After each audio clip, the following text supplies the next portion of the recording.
비염 수술 후 더욱 극심한 두통으로 시달리게 된 청년의 이야기를 해보려고 합니다. 32살의 남성이었는데요. 직장 생활을 시작하면서 일을 잘해보려고 과도하게 신경을 쓰면서 일을 했는데 한 3년 전부터 굉장히 심한 두통으로 고생을 시작하게 된 것입니다. 처음에는 진통제를 먹었을 때 잘 통증이 가라앉고 했는데 업무량이 많아지고 또 잘하려고 노력하다 보니까 점점 신경 쓰는 일이 많아짐에 따라 두통이 더욱 심해지게 되었는데요. 아무리 검사를 해봐도 머리에는 아무 이상이 없다는 그런 진단만을 받을 수 있었습니다. 그래서 두통을 검색하다가 울산에서 고흥까지 먼 걸음을 해서 치료를 받으러 왔는데요. 제가 코 치료를 통해서 두통을 치료한다고 하니까 정말 이해를 잘 하지 못한 겁니다. 그렇지만 이제 환자의 두통이 나타나는 그 범위가 그 앞에 이마 쪽 전두통이 굉장히 심했고요. 요 편두통이 있었습니다. 뒷목 이쪽으로는 별로 두통이 나타나지 않았는데요. 그것으로 이 총각이 비염이나 축농증은 본인이 전혀 없다고 말은 했지만 이제 전두동으로 통하는 그런 비갑계 부분과 편두통은 사골동하고 관계가 되는데요. 그 사골동으로 공기가 잘 통하게 중비갑계 쪽, 그러니까 상비갑계와 중비갑계 쪽으로 위주로 부비동으로 공기가 잘 통하게 침 치료를 했습니다. 처음에 왔을 때 2박 3일의 시간을 가지고 저한테 치료를 받았는데 3번 치료 후에 두통이 정말 많이 없어졌다는 그런 얘기를 들었습니다.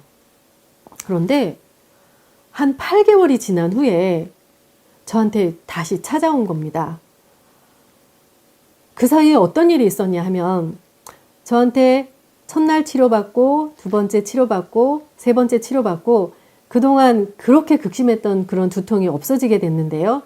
정말 3번 치료받고 그 뒤로 영원히 그 두통이 안 나타났으면 좋았을 텐데 한 열흘 정도 두통이 감쪽같이 없다가 두통이 다시 나타나기 시작한 겁니다.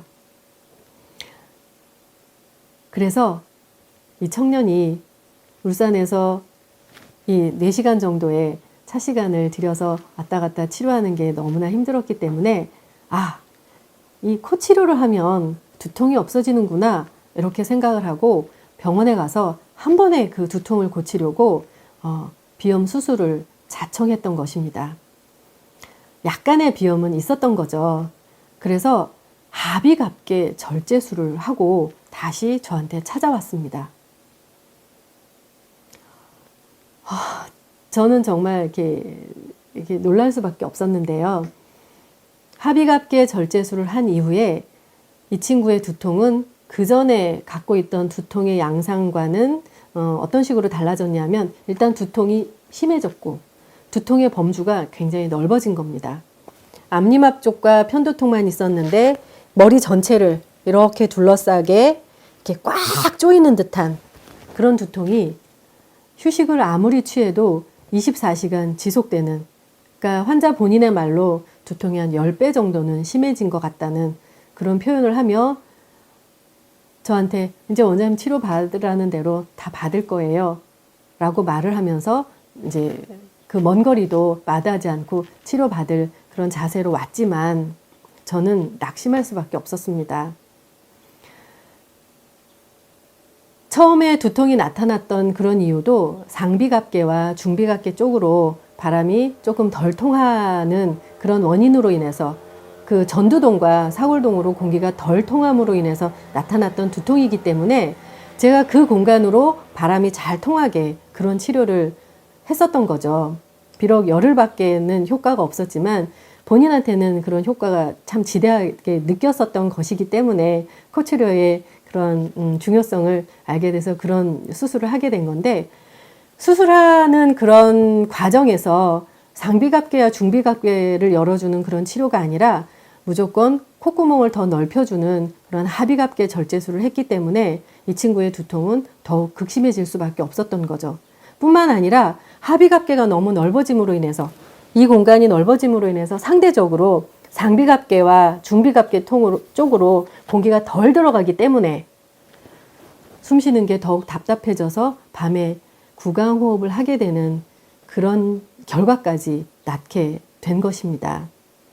이 비강과 부비동의 공간은 마치 온돌 구조와 똑같아서 잘 놓여진 그런 구들장은 불을 뗐을 때 방 전체에 온기가 다 전해져서 굴뚝으로 나가게 되는데요.